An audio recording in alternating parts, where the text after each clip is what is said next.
Africa. He'll help us understand who is competing, what is at stake, and why it matters for African states. Professor Matthias is a leading political scientist in African politics and governance, known for his rigorous research in conflict, institutions, and external influence. Our conversation today centers on the ongoing scramble for Africa, and Africa finds itself at the center of global attention, where external actors are expanding their political, economic, and security presence in the continent, while many observers are terming it as modern scramble for Africa. So welcome, Professor Matthias, to Lai and Lucy TV. We are honored to have you today. Could you kindly introduce yourself briefly to our viewers? Okay. Hello, everyone. So thank you very much. First of all, I'm very honored that you're having me. So I think you already made a fantastic introduction. So I'm not sure whether I should add anything. So actually, I think we already talked about it. I think I started around 30 years ago to study Africa more in detail. However, I would start with a disclaimer. Of course, I do not know everything. Probably I know relatively little, to be honest. But, I'm nevertheless looking forward to the conversation. Okay. When people hear the phrase modern or ongoing scramble for Africa, what does it actually mean, and how does it differ from the 19th century scramble? Yeah, excellent question.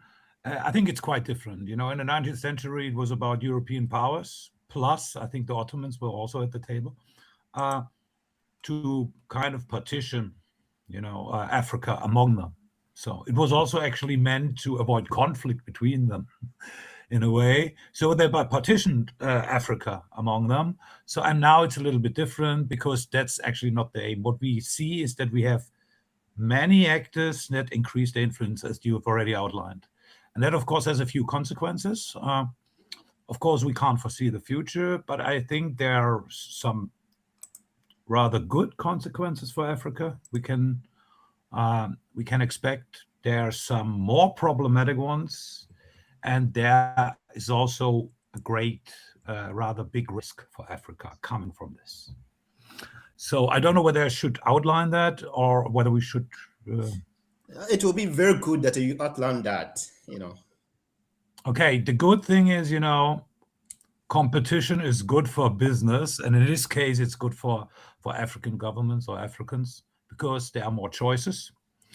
And if their competition, the external actors, if they want to cooperate with African actors, they have to make the best offer. So African governments can choose, and they can get a better offer. So that's a good thing. And from the European view, or sometimes, especially Europeans think, oh, what are all these other actors doing? So I think just get used to it, okay. That's it. But that's good. That's the good effect. There's something which is more problematic because it means mainly that it will be the governments that will benefit from these, better choices for them. Then, of course, it depends on the governments, what they make of it. If you have governments that work for their countries, that work for Africa, then it's excellent. But if it's governments that may have other things in mind, like staying in power or, I don't know, getting rich, then it's not so good. So this is, let's say, a conditional effect depending on what actors do with it.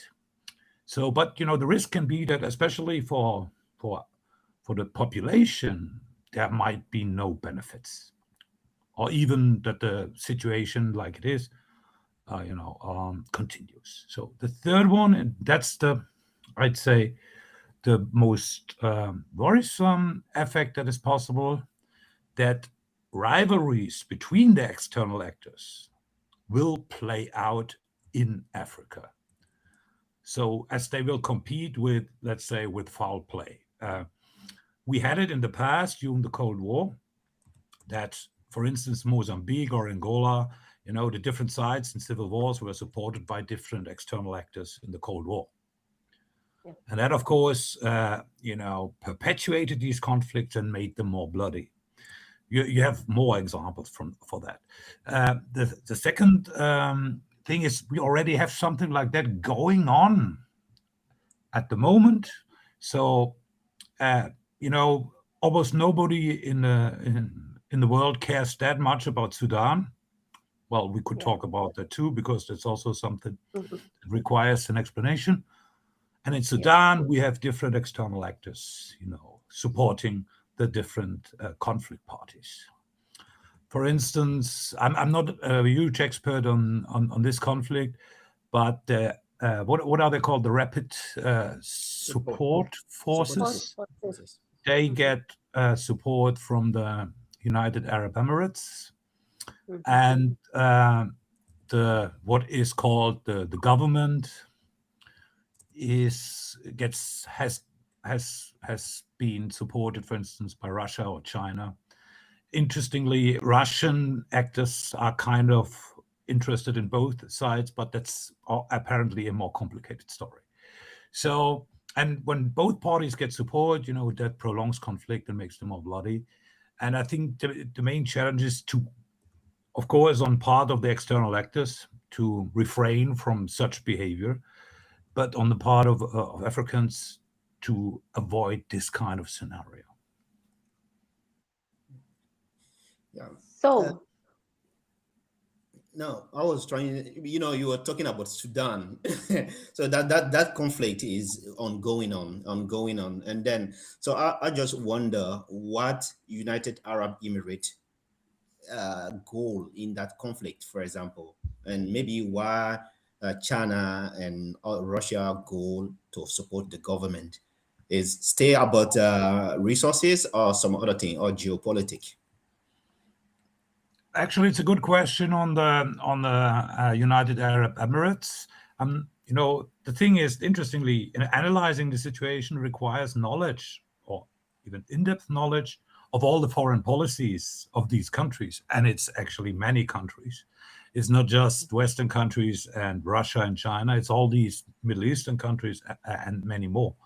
So I do not know exactly, but I think you mentioned the natural resources, and this is, of course, something that's important for many of the actors, almost all. I think that it has been said that the Emirates, they're interested in trading gold, and gold is something that's at stake in Sudan. For China, especially Sudan, has been of interest because of oil. China was a latecomer in terms of industrialization because it only took off once they changed their economic policy. So they had economic growth. They don't have enough oil on their own, so they try to get oil supply, and Sudan is one of the cases because then production started there. Russia is a little bit, I'd say, more complicated because, for instance, they have natural resources on their own a lot, actually. There's almost yeah, nothing they don't have. Um, yeah, at the same time, maybe that's also a quite Western view, maybe slightly paranoid, but it's also, claiming or reclaiming world relevance. So I think that's something that's driving Putin. He wants to make clear that Russia is a world power, and Africa is one of the theaters where he can claim that. And that's why they're coming back. And usually, what they are doing is they have this business model, which is we give you support for regime survival, using what then was Wagner or other stuff. And in return, we get natural resources directly or indirectly. That's been the model in a way, but at the same time, it's also I would use another word if you weren't on TV, but to kind of put off the West. So that's also that's for Putin, obviously that's important because Russia, when it was the Soviet Union, that was a superpower, world power, and its power has decreased, and that's something that I think Putin wants to change again. So yeah, but in a nutshell, we have to look what they really want, and that's of course also varied. But with looking at natural resources, that's always, I think, a key aspect. All right. So in today's or in the modern scramble for Africa, who is calling the shots? Because we saw in the 19th century, the German Chancellor von Bismarck, the one who organized this Berlin conference, called everyone to discuss how they are going to divide, rule, and be able to systematically extract from Africa. But in this modern scramble, where we have now new actors or new entrants, like you mentioned, China and the UAE, who is calling the shots? Yeah, well, another great question, because obviously there hasn't been any conference that tries to settle this problem, and I think it's not very likely that it's going to happen. Again, I think I said that before. I think, Otto von Bismarck, I don't want to give you a history lesson, but, he wasn't interested in colonialism as such. His goal was to consolidate the German Empire, which was relatively young at that time, and it's also squeezed between Russia and France, and this is geopolitically quite risky. And actually, it turned out to be quite risky in the two world wars. So his idea was, I have to make sure that Germany is safe. So at the same time, there was this strong movement to have colonies, because there were all these European powers, and their glory depended on having colonies, and empires and all that thing. And this was also strong in Germany, and he kind of gave in, but he was worried about that the rivalries about Africa, because this was the last piece of the world that wasn't yet, dominated by the Europeans, would cause conflict among the European powers. And then, by the way, that was the reason why they gave the Congo as a compromise, that nobody of the big powers would be disappointed. They gave it to the Belgian king, who I think No, it was first. It was a private property of the Belgian king, Leopold, and he probably made the worst possible out of that. Okay, we know that. So, but I don't want to go too deep into history at the moment. I think it's rather unorganized. I'm not saying that was good then, because this is obviously a crime, to just partition a territory, among each other. I mean, then I think people thought that was normal, but when we look at it today, I think it's unbelievable. But okay, at the moment there, we have a change in the world order, which rather resembles a disorder, for that matter. And that means it's unorganized, and usually change in the international system creates conflict. And there's again a little bit connected to what I said earlier, that can of course cause trouble in Africa if we have some adverse circumstances. So yeah. I wouldn't say who's calling the shots, or are you asking more in the direction of who are the most powerful actors? Yeah, I would be interested to know who are the most powerful in terms of the geopolitics, because I have had differing opinions, but from your side, I would, and from your experience, I would like to understand who is the most powerful. Actually, it's again a good question, but usually you say it's a good question when you don't know how to answer. This kind of thing. Yeah. Then we of course have to distinguish between power potential and actual interest and maybe the strategy. So I think still the most powerful on this planet is the United States. Still, although it's hard to tell what their actual interest in Africa is. Lately it seems there might be not that much interest. They cut all the aid. I don't know whether you read this national security strategy, and they seem to be more interested in Latin America, the so-called Western Hemisphere. And also, but at the same time, I don't know whether of course, we heard about that military strike in Nigeria. In Nigeria, yes. Which apparently, was kind of coordinated with the Nigerian government. At least that's what they say. Then they also said lately there was that the US wants to re-engage with the three Sahelian governments in Burkina Faso, Mali, and Niger. Mali and Niger, yes. And of course, we know the presence of AFRICOM, the US African Command. Yeah. Yeah, it's in Stuttgart. That. And maybe we can use this as a pretext to turn back to the topic of football. What do you think? Yes. So it's a little bit strange, but football. We can take football later on. Yeah, later on. Let's do that later on. Okay. It's first the US. So, but their interest seems to be limited. Although actually, US foreign policy always was a weird mixture of, let's say, some liberal values, both economically and politically, and really hard interest. And usually that came across a little bit as hypocrisy because it was mixed. And often, the talk was on values and the actions were on interest. Okay, so but and Trump is a little bit different. He basically, I think he does what he say he's actually how do you say he's practicing what he preaches.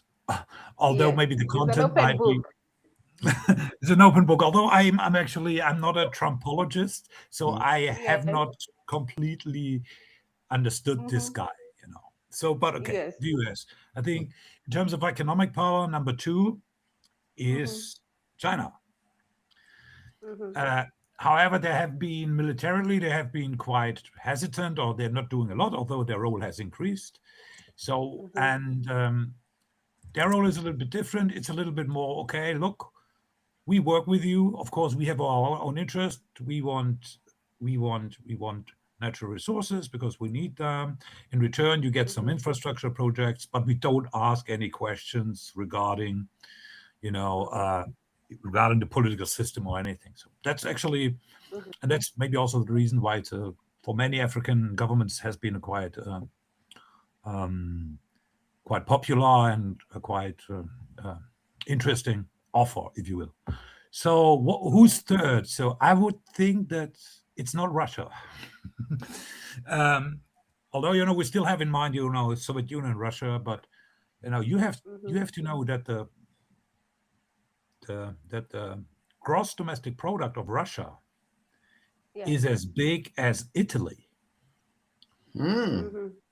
So or half of the GDP of Germany. So it's not a lot. Of course, they have other advantages militarily. Of course, they have nuclear weapons. It makes a difference. And also, what's an advantage is they are ready to make their hands dirty in this. So I talked to a guy from the French Foreign Ministry, and we talked about Mali, and he wasn't happy about what happened there, and he said the Russians have one advantage: they don't care about casualties, and that does not only include the casualties of the enemy, but also civilians, and most importantly, their own. They don't care. Okay, they at the same time, why they are not so strong at the moment? Because they are very busy Mhm. in Ukraine. You know, Yes. and some people have said they have low investment but high impact, and we also may look Yeah. at how much it worked out with their model in the Sahelian states. I think it hasn't worked that well. Mhm. That they really supported them. So, but then we have Europeans or West Europeans. So, Mhm. okay, this is also something I have. What I think is Europe is weak and in decline, like the West on the Yeah. whole. So, the Mhm. main thing is, of course, Europe is divided. You have Yeah. many different countries, and they have different interests. For instance, okay, the Brits have left the club. You know, Yeah. The Brexit. yeah, Uh-huh. yeah. Mhm. Okay, no, actually, I'm not happy about it. But Yeah. uh, at the same time, okay, that's how democracy sometimes works. Huh? Okay, so Yes. we have to respect that. Mhm. But if you, for instance, compare France and Germany, so Yeah. Germany, you might be surprised by that, but Germany does not have a lot of interest in Africa. So Germany, after the Second World War, has mainly become a trading country. It's about Mhm. trade, it's about exports. Yes. And only Mhm. 2% of German exports altogether go to Africa. Mm. 2%. So Yeah. Asia and Eastern Europe and the US are much, much more important. So that's Yeah. why German Africa policy is dominated by development cooperation or development Mhm. aid. So, and Mhm. that's why we also have this, but usually, I don't know, you can correct me, but Mhm. when you talk to people in Africa, usually they say, look, we like you much better than the French because you bring money, but you don't ask for political influence. I don't know what they Mhm. say behind my back.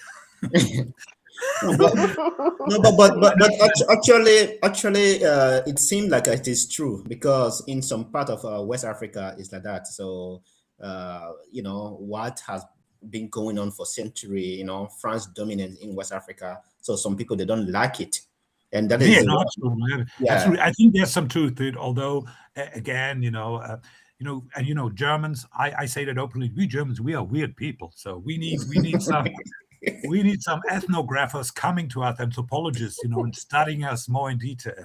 Yeah. So what's going on with these people? Okay, but okay, no, I'm joking. And Yes. so in France, of course, for a long time, um, Mhm. I think this is the former colonial power that has kept most. How can you tell? If you talk about neo-colonialism, Yeah. then Mhm. former French colonies, that's what you talk about mainly. Yes. So because that, Mhm. that that started, yeah, that started with how they created the Mhm. states. They created 14 states, although I think Mhm. before they had two larger regions, but for some reason they created 14 states.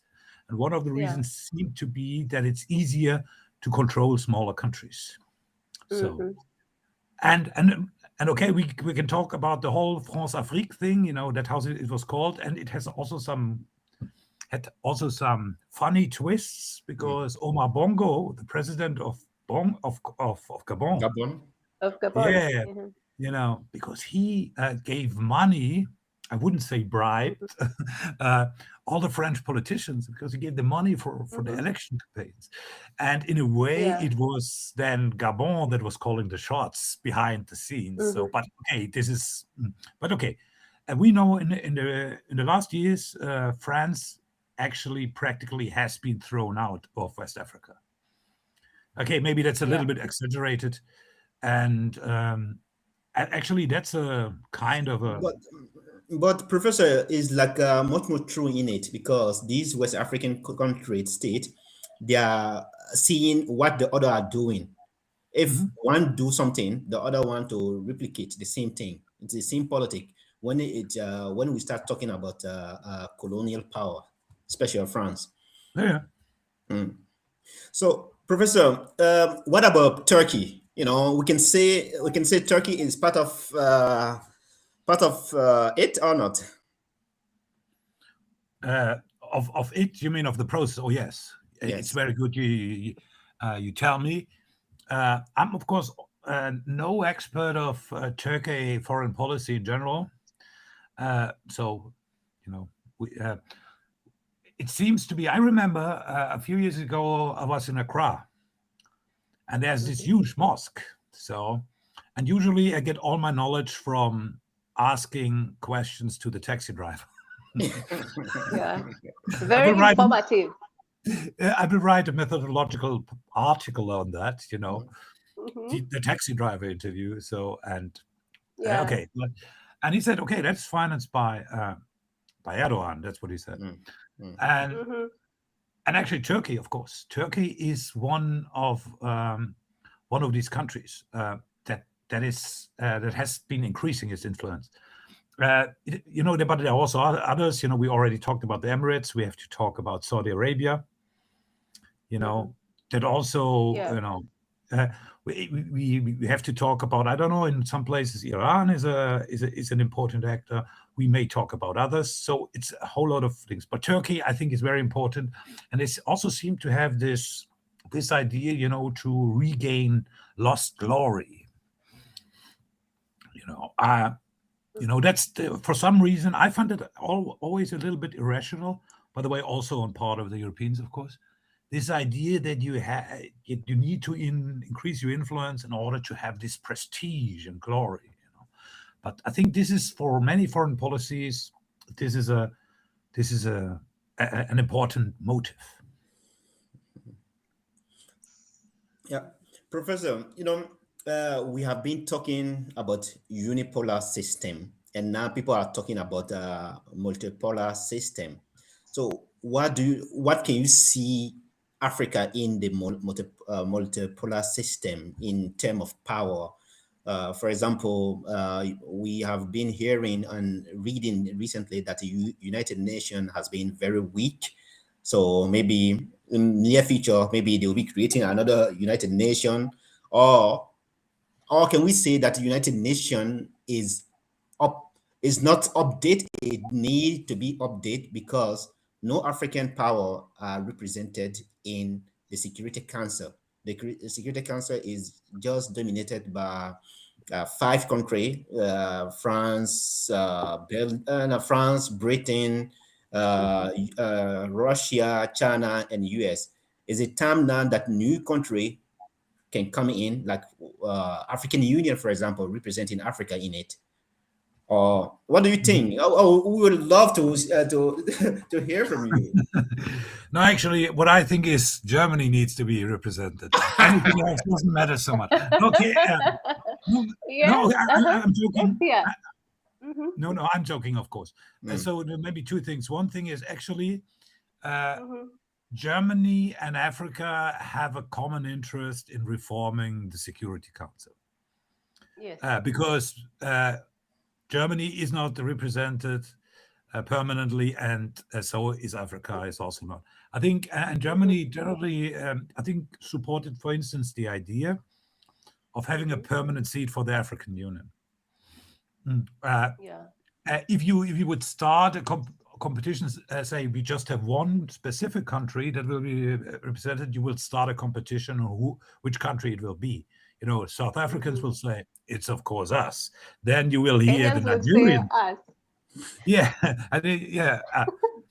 so, okay, and that would be a model. But I think more importantly is really, at the moment, the United Nations, they are not in good shape. That's maybe not so much because of the United Nations, but because of the powerful countries and the dynamics of the power between them, is kind of ignoring what the United Nations do. Trump, he doesn't care about the United Nations. Also, other powerful countries, like those with permanent seats and the right to veto any decision in the Security Council, of course, if their vital interest is concerned, they just use the veto. So, and actually, it's a good question. In this current situation of transition from the unipolar world order to the multipolar world order, or to the total lack of world order. So, I would think it would be desirable, especially for the not so powerful countries, to have a world order that guarantees rules everybody abides to, including the most powerful ones. Unfortunately, the most powerful ones have little incentive to abide by the rules because they can afford not to abide by them. The less powerful ones cannot afford not to abide by the rules because they will be sanctioned. So you leave me here a little bit without an idea. I would know what would be good, but I'm not sure whether we will see that in the not so distant future. So, Professor, essentially from what I have heard from you today, is that the strategic focus of these external actors who are scrambling in Africa, their focus is balance of power and hegemony, as opposed to the 19th century divide, rule, and extract. So you asked what we Africans say behind your back, and I will tell you what we say. It's like most of these external actors, they are using development, partnership, security, humanitarian intervention, and responsibility to protect fragile states. They are using that, guys, to exert their power or their influence in Africa. So if I were to look at partnership, because partnership by different countries, these external actors have claimed partnership. If I was to look at that, or if we were to look at that, are African government reacting to these partnerships strategically, or are they just reacting to this global competition? What do you think? Yeah, I know it's a little bit about thinking. Actually, of course, I think at least to a certain extent, you are totally true about a certain level of hypocrisy on part of external actors. They have this big talk on development, partnership, and so on, and behind that is often just self-interest. So, and of course, that's not something we want to see. In that sense, although I don't want to appear as a ardent Trump supporter, I'm not. But so he's not that guy. He's just saying what he means, for the better or worse. But okay, that's a side aspect to that. But okay, that's things. And often, for instance, what I've discovered in development cooperation, or maybe you should call it aid. So often, it's also self-interest on part of those who are employed in the development cooperation, because it's a quite decent way of making a living. That's, by the way, no crime. And what I said I think I'd say, interests are no crime most of the time. Interest of a crime. First, it's completely normal that you have self-interest. Yes. All three of us also have self-interest. I have a self-interest in earning money in my job or being a great professor or whatever. I don't know. I have self-interest. So everyone has it. So it's normal and it's also healthy. It becomes unhealthy and problematic when you pursue your interest on the cost, or how do you say, of others. Yes. Yeah, that's the problematic part. And I'd say it's good, it's good. It would be good on the part of external actors that they say, look, we have this interest. For instance, we need these critical raw materials because they are key for our technological products or whatever. Yeah. So we are ready to pay a decent price for that. In return, you get this or that. And then, for instance, the African government said, look, that's a nice offer. However, this other guy knocked at my door yesterday and he offered more. So maybe you can think about us. So that's, Yeah, go ahead, that's business. That's okay. It starts to become problematic once you try to grab the critical raw materials without paying or by using any other kind of foul play. Yeah, but I think that wasn't exactly your question. It was more on what you mean. What Africans should do first. I mean, they should also say, okay, this is our interest, and that's what we're doing, and that's also fine. First, it's fine, and it's also knowing to play the field.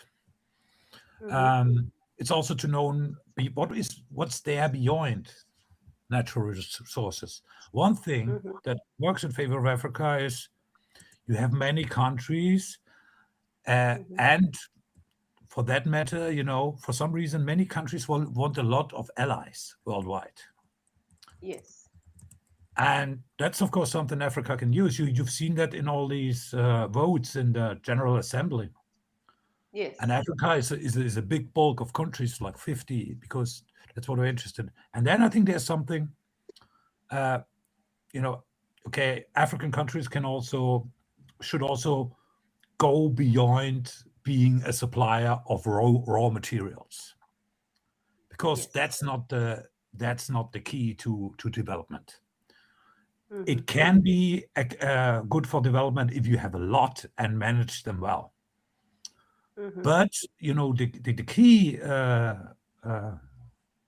origin of development is refined, manufacturing, technology, all this. I think that's something. It's also maybe about institutions. I don't know whether you've read this wonderful book, Why Do Nations Fail, by the current, and it's also about having the right political environment. I would also think, European countries and other countries could do something, because usually, the talk in Europe is, oh, we are helping these African countries all the time. And so what people often forget is we have these subsidies for agrarian products. And that, of course, is not good for agrarian exports from Africa. I'm not an expert on this economic stuff. Some say there are so many exceptions, but actually we have a very strong lobby of farmers in Europe, and they of course will do everything. They will fight tooth and nail to keep subsidies, but I think that's not good. But okay, I'm a little bit ranting now. I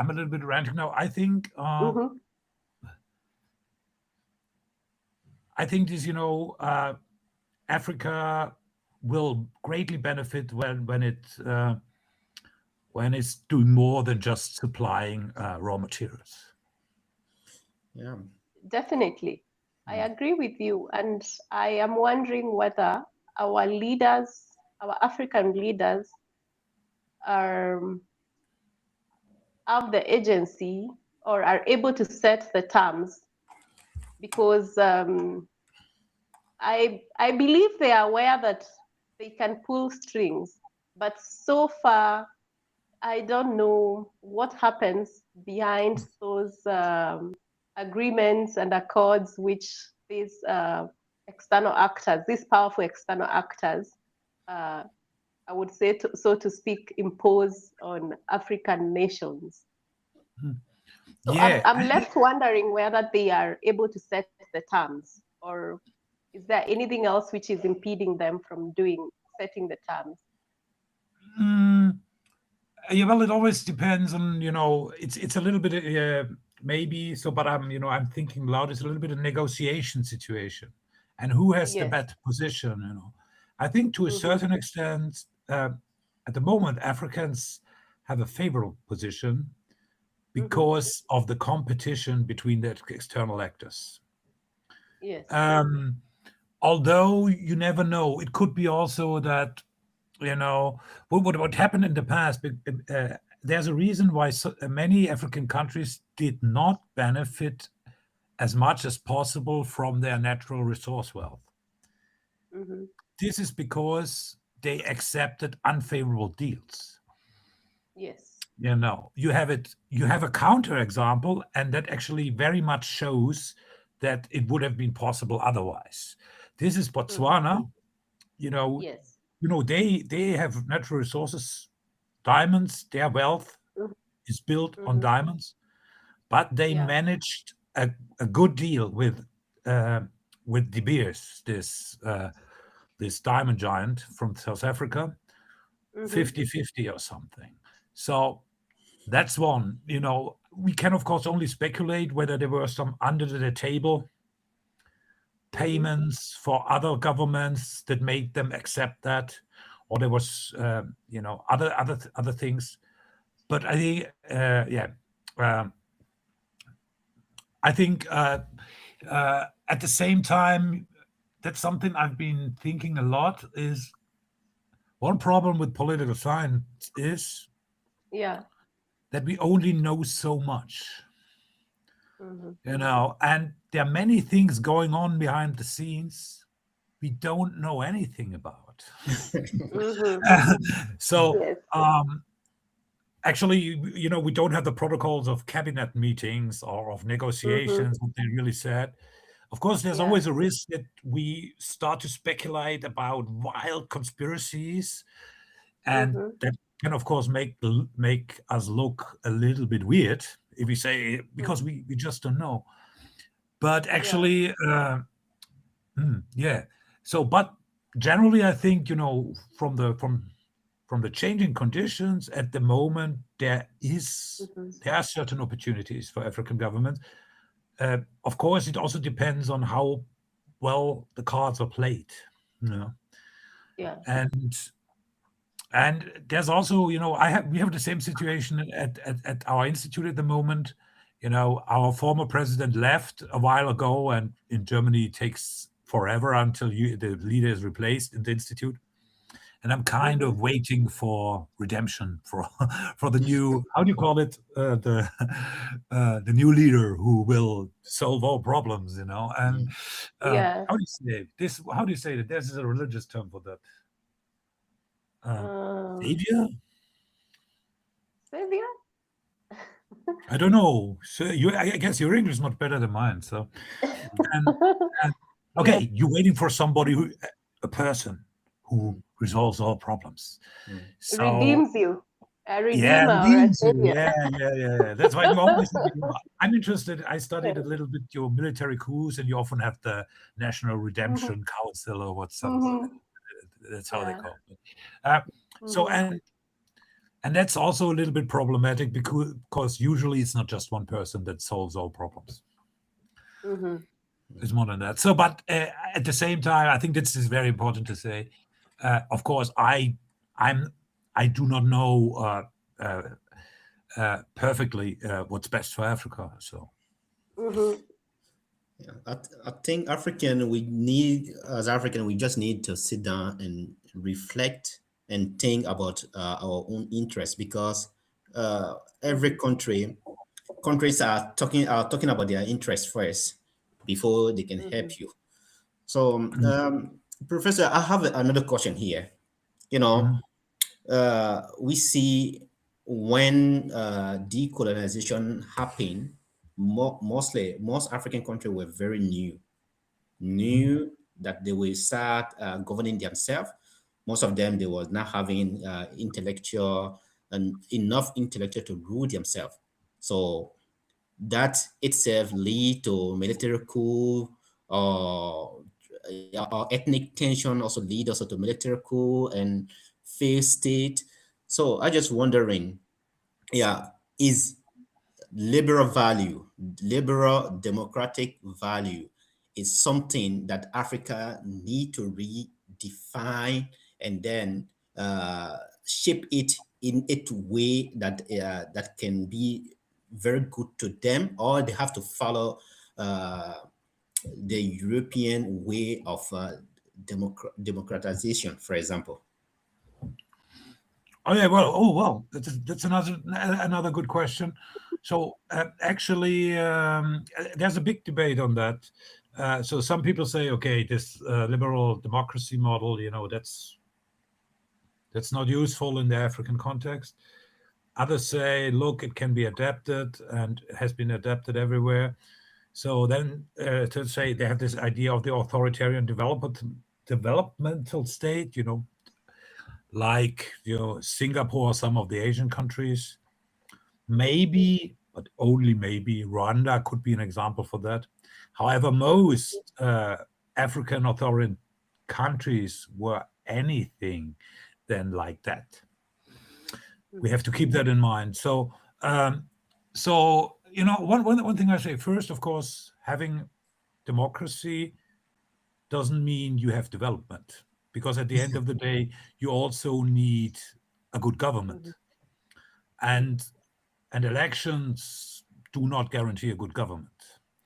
Yes. What's good about democracy, if you have a failing government, you can get rid of it without a revolution.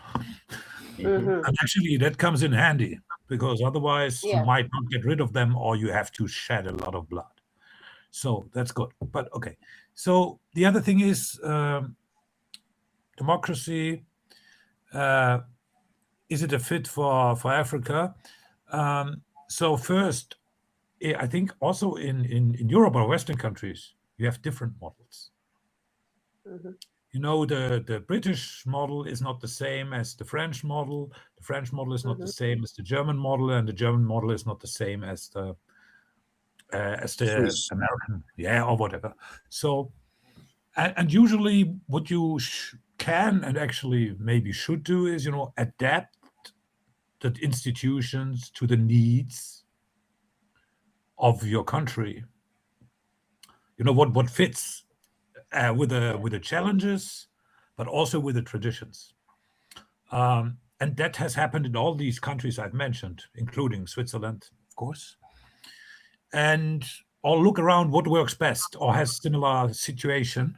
I also remember an interview with a long-standing government minister and party official in Botswana. So this is also long ago. And he said, what we basically did was, we used our traditional institutions in Botswana. And they have this thing called Khotla. I think this is a traditional meeting of elders where they sit down and talk and discuss and settle issues. And he said, we used these traditional institutions and added political parties and elections and created our own thing. And actually I think one should not do copy and paste. Say, we were a former British colony, so what we are doing, we directly import the Westminster model, No, of course not.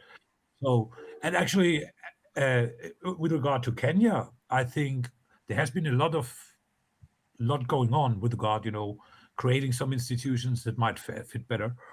I think there's something on, for instance, on the election of the president, that requires that the president does not only win a simple majority, but at least a certain support in the bigger part of the country, in order to make sure that there is not divided support, but more broader support, and that also the candidates have an incentive to not run on an ethnic or regional ticket only.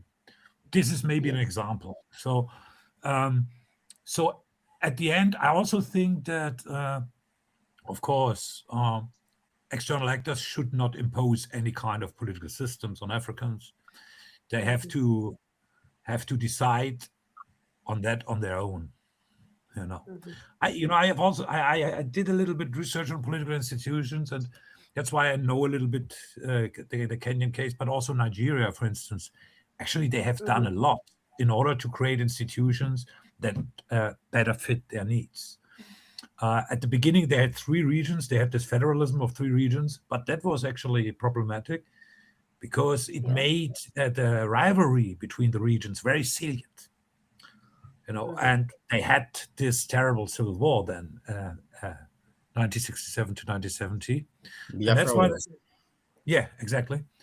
And after that, first, what they were great at, there was a lot of forgiveness. They didn't try to come after the losers, of the war. That's I think that was very key. But at the same time, they also created more federal states in order to avoid conflict. So, and they have done many more things. To what extent that was successful is a different question.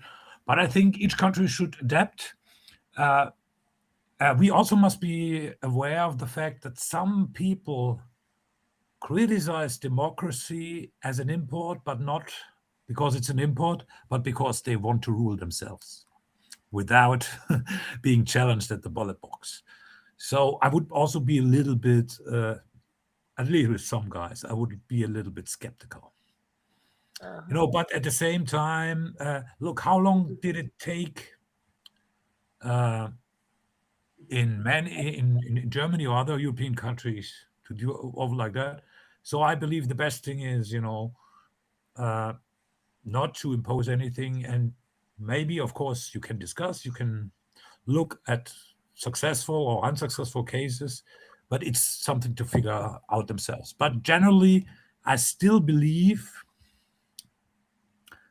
that it's good when you can choose your leaders, when you can freely express your opinion, when you can freely create political parties or associations rather than the other way around. But sometimes in Africa, majority democracy can lead to ethnic tension. So I think sometimes it fractured the society much more than what it is happening, for example, in a European country, for example, in Germany, like that. So I think the German are mostly they are the only ethnics in Germany, for example. In Norway, we have at least two or few. In most European countries, it's just like one or two. But in some African country like that, in Nigeria like that, so often you see the North always dominate when it becomes election, because most of these people are electing toward ethnic line. So I think that is one of our problems. So do you have any advice about it? It's of course right. I think it would be dangerous to say you just have democracy and then everything's great, because that's rather when the work starts rather than is over. And there are also, of course, risks. And there is, of course, a risk that once you have election and all the politicians run on an ethnic ticket, or all the voters vote ethnically, then you have maybe elections becoming a problem. But then you might have some ideas on how to avoid that. One thing is that what we've talked about that is more technical. This is this idea of having this territorial quotas. That means in order to win an election, you must also include other ethnic groups. You can have also, you can have more of a consensus-oriented democracy rather than a majority-oriented democracy. So usually people say, let's go for proportional representation rather than first past the post. I think that's still in place in Liberia and Kenya, right? Oh no, I'm not sure about Liberia. I used to be an electoral systems expert. No, Liberia is just like a majority. If you win, so But the problem is if you have this winner takes all. I call it the ABBA effect. I don't know whether you know the song. I'm not a huge ABBA fan, but I know that one. And winner takes it all. That means if the winner takes all, then the loser loses everything. And that's, of course, not the best recipe. So if you have proportional representation, usually the problem might be you don't have strong majorities, but you have a need for building a coalition. And a coalition is more inclusive. And that's, for instance, I don't want to praise Germany too much because at the moment I think the system is not working. You see me angry again. But it's more consensus oriented. I think at the beginning we had maybe one government that had an absolute majority. Otherwise, we always have coalitions. At the moment, it's even too much because the coalitions, the partners, they don't really get along, and that also, creates a lot of headache. But you have different options. So, and yeah, but at the end of the day, it depends of course, also on the countries. We could also, of course, talk on Rwanda because actually a lot of things work in Rwanda. We must admit that. So Yes. they get things done. Mhm. They get things done. They have quite a bit of growth. I haven't followed that in detail. That a bit of growth. It's also they also include a lot of women in business and many other things. So, however, we also must consider what happens once Paul Kagame is out of office. Mhm. At some point it will happen. Yes. And what happens then? So it's, I don't know whether you remember Yugoslavia. Tito? They had Mhm. Tito, and it seemed to be that, these tensions between the ethnic groups, were over. But Mhm. he died, and 10 years later, we had the most terrible slaughter in Europe since the Second World War. So it Yeah. wasn't over. So, and we don't know what will happen once Paul Kagame is gone.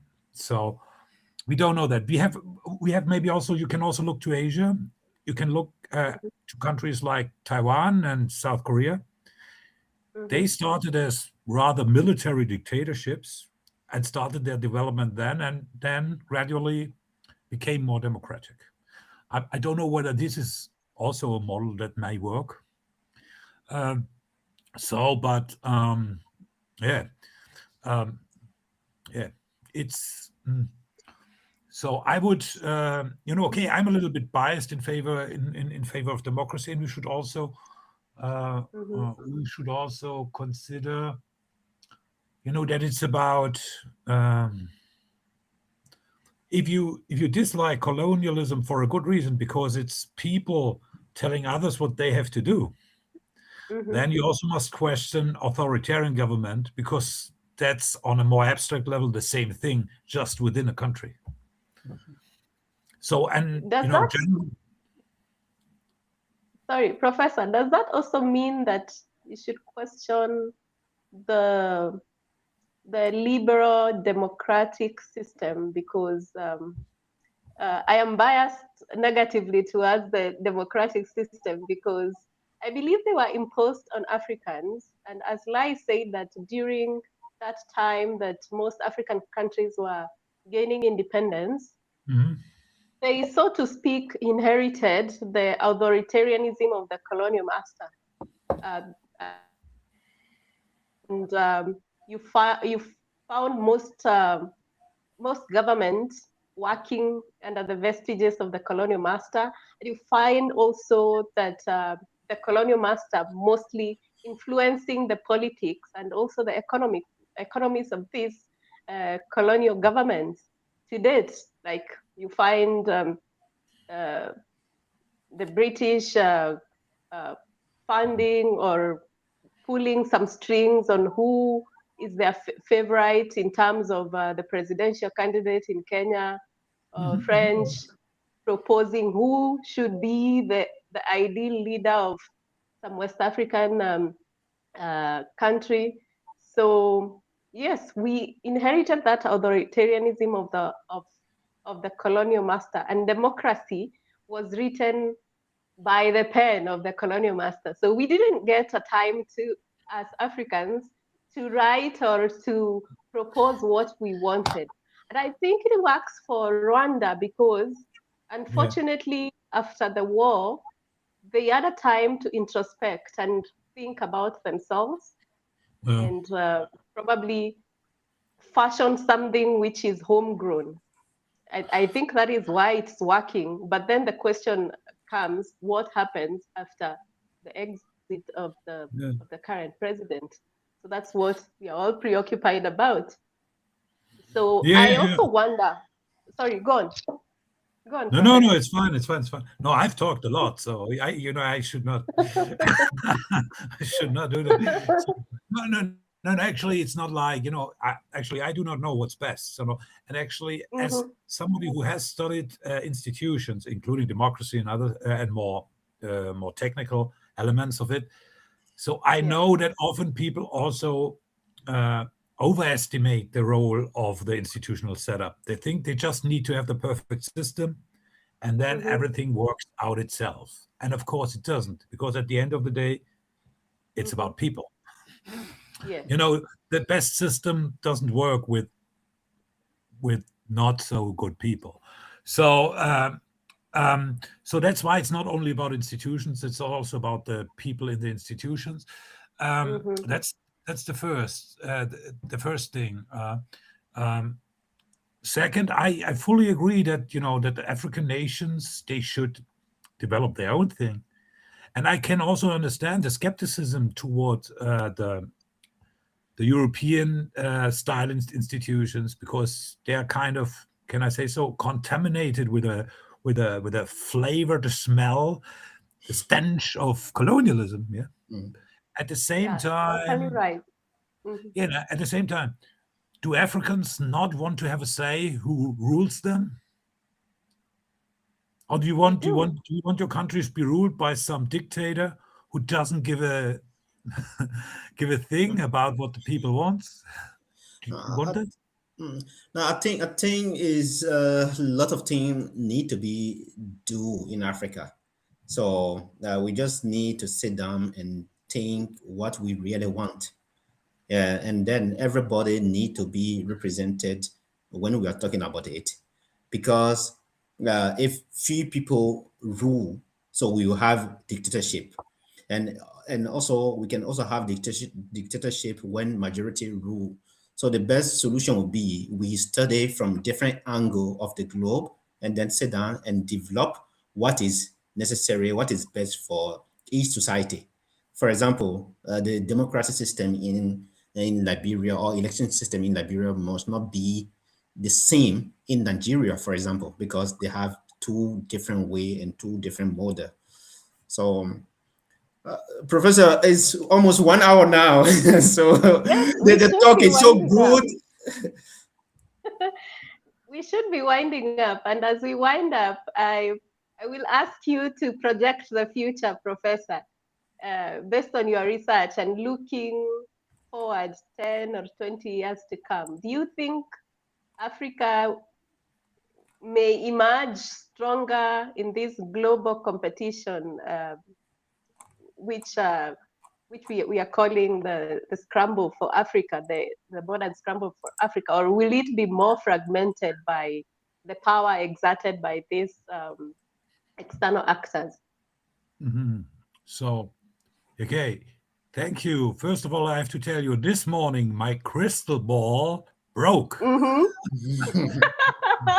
That's quite sad. That's quite sad. It's very sad, Yeah.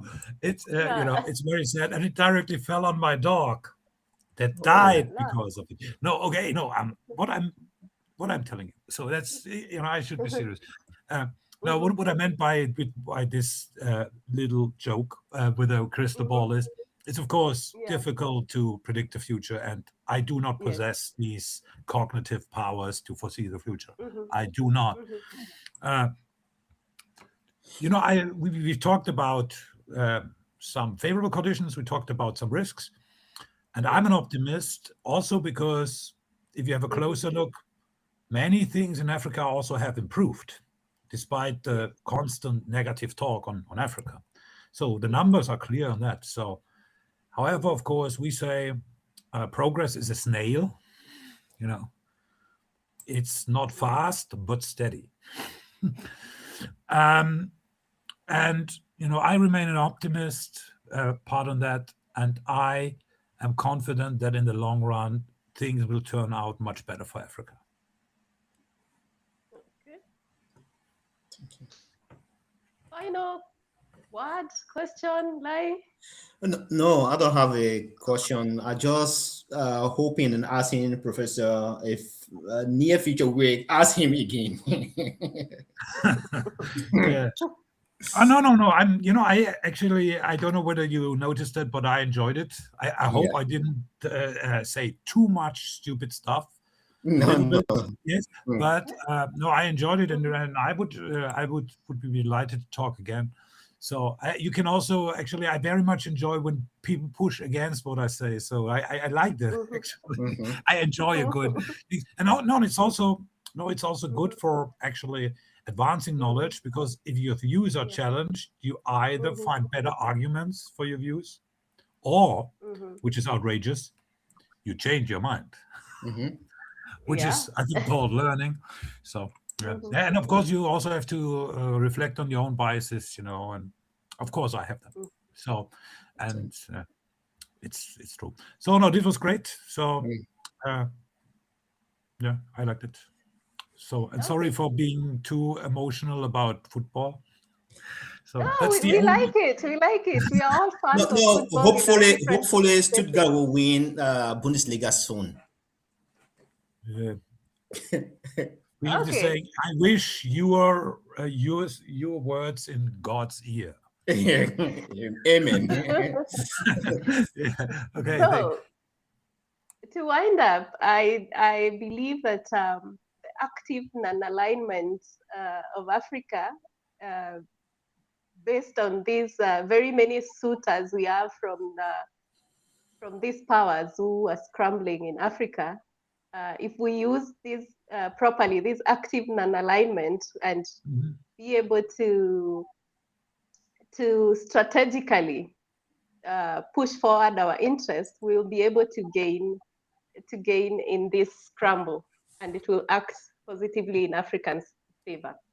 So whether we have that political will, that is what I don't know. But we will look in the future, and probably have another discussion with you, Professor, in the future, to dissect what happens or what will happen in the near future. So to our viewers, thank you so much for tuning in today. If you enjoyed our discussion with the professor, like, share, and leave a comment. And we will see you in our next discussion. Bye. Bye. Thank you.